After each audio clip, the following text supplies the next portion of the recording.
আসসালামু আলাইকুম। আশা করি ভালো আছেন। আমিও ভালো আছি আলহামদুলিল্লাহ।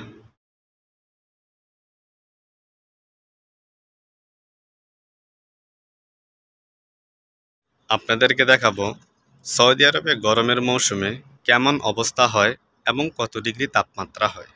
রাস্তাঘাট একেবারে ফাঁকা। আজকে তাপমাত্রা মনে হয় 40 ডিগ্রি। এত গরম লাগতেছে, মনে হইতেছে যে আমার সামনে কেউ চুলা জ্বালিয়ে রেখেছে, এতটাই গরম। আসলে যারা সৌদি আরবে আসেননি তারা কখনো বলতে পারবেন না। টেম্পারেচার এখন প্রায় 40 ডিগ্রি। আমি এই যে দাঁড়িয়ে আছি, আমার পাগুলো ঘেমে যাচ্ছে এবং অনেক গরম লাগতেছে। মনে হয় যে আমি আগুনের ভিতরে পা দিয়ে রেখেছি। এই যে মাঠ, এখানে বালু আর বালু, এতটাই গরম আপনি ওইখানে গিয়ে দাঁড়িয়ে থাকতে পারবেন না। তারপরে এই যে এইদিকে দেখুন, এই যে মাঠ, আপনি এইদিকেও গিয়ে দাঁড়িয়ে থাকতে পারবেন না। রাস্তা একেবারে ফাঁকা হয়ে আছে, তারপর মানুষবিহীন, মানে মানুষ চলাচল একেবারেই করতেছে না। তারপরে এই যে এদিকে দেখুন, একেবারেই ফাঁকা। এই যে একটা দুইটা গাড়ি আসতেছে। আসলে এরকম গরমের মধ্যে কেউ বের হয় না, আর এরকম গরমের মধ্যে হাঁটা চলা করাও সম্ভব না। 40 ডিগ্রি, এতটাই গরম যে আপনার চামড়া পুড়ে ফেলবে। দেশের গরমটা চামড়ার ভিতরে গিয়ে লাগে। আমাদের দেশে রোদে যেমন আমাদের চামড়া শুকিয়ে যায় অথবা আমাদের গায়ের রং ফর্সা থেকে কালো হয়ে যায়, এই দেশের রোদে গায়ের চামড়া কালো হয় আর চামড়ার ভিতরে গিয়ে লাগে, যেটা খুবই মারাত্মক। জুন জুলাইতে সৌদি আরবে অনেক গরম থাকে। এই যে দেখুন, মানুষ চলাচল করে না, দুপুরে গাড়ি নিয়েও বের হয় না।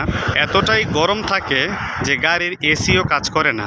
একটা ঘরে 3 থেকে 4টা এসি লাগে, এরকম পরিস্থিতি হয়। আর এই যে আমি দাঁড়িয়ে ভিডিও করতেছি, আমার অবস্থা খুবই খারাপ হয়ে যাচ্ছে। আমি ভিডিও করতেছি আপনাদেরকে দেখানোর জন্য জুন জুলাইতে কতটা গরম পড়ে। আজকে টেম্পারেচার 40, গাড়ি নেই, একেবারেই ফাঁকা।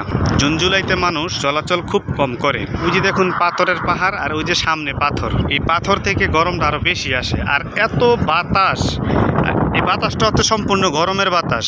আপনি দাঁড়িয়ে থাকতে পারবেন না এমন গরমে। যে দেশি ভাইয়েরা বাহিরে কাজ করেন, আপনারা অবশ্যই বেশি বেশি পানি খাবেন, নিজেকে যতটুকু সম্ভব সেভে রাখবেন। এখন বর্তমানে যে টেম্পারেচারটা আছে, আপনি এই যে সামনে যদি একটা করিয়া দিয়ে ডিম ভাজেন, আগুন লাগবে না, রৌদ্রের তাপে ডিম ভাজা হয়ে যাবে। বা ডিম যদি আপনি সিদ্ধ দেন, রৌদ্রের তাপে ডিম সিদ্ধ হয়ে যাবে। তো যারা প্রবাসীদেরকে গালি দেন, যারা প্রবাসীদেরকে খারাপ চোখে দেখেন, আপনাদেরকে বলতে চাই, মিডল ইস্টে আসেন, আসার পর এই রৌদ্রের মধ্যে একটু কাজ করে দেখেন কেমন লাগে। আশা করি তখন প্রবাসীদেরকে আর গালি দিবেন না, যে তারা কত কষ্ট করে ওই টাকা উপার্জন করে এবং দেশের রেমিটেন্স পাঠায়, সেটা বুঝতে পারবেন। তাই প্রবাসীদেরকে গালি দিবেন না, তাদেরকে খারাপ চোখে দেখবেন না। আজকে তাদের কষ্টের কারণেই আপনারা সুখ শান্তি ভোগ করতেছেন।